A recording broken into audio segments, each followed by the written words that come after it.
Bafowethu umalume wabashana lo ngihleli nobaba umfundisi uVilana. Baba wami awusisize. Nakho sesingene ekweletini, nakho sihupha impilo emnandi kodwa izinto azenzeki kahle. Siyathandaza akuthandazeki. But sibona abanye abantu bayaphumelela. Senze njani nami angifuna ukuphumelela. Nami sengifuna ukuthatha lento. Yini ekumele ngize ngiyenze ukuze nami ngibe ngcono empilweni?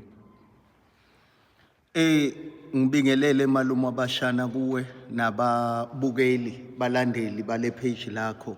Engingakusho ukuthi ngivele ngibeka impendulo yami ezweni lenkosi. Lithe iBhayibheli konke kunesikhathi sakho. There is a time for everything and a season for every activity. Kusho ukuthi yonke into kuNkulunkulu inesikhathi sayo.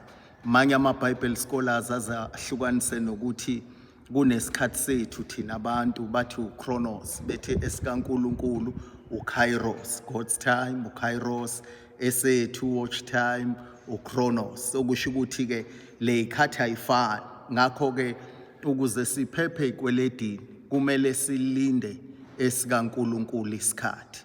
Njengokuthi nje esivamise ukukusho, ngeke wawuthokozela uphopho umengo ipentshisi uma uzolikha esihlahleni isikhathi singakafiki, kodwa uyalinda uvuthwe uphopho bese kuyawuthatha uyawudla. Kanjalo noNkulunkulu akasiniki izinto zethu prematurely. Ngeke akunika namhlanje lokho kuzoba due tomorrow, kodwa uyalinda bona ingane yami tomorrow will be able to handle this. Yabona uzoba namandla okuyithwala lento lempumelelo. Kunabantu abeke bangene ezintweni impumelelo masini, uthola ukuthi they were not ready to handle that success.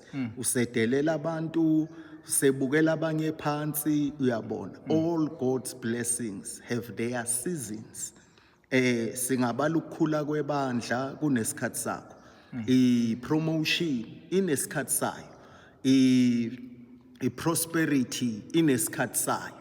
Esingakhuthaza ngakho linda isikhathi sikaNkulunkulu. Ishamaqhawe eBhayibhelini abo David, he was anointed at the age of 16 years to be a king, but he waited for his season.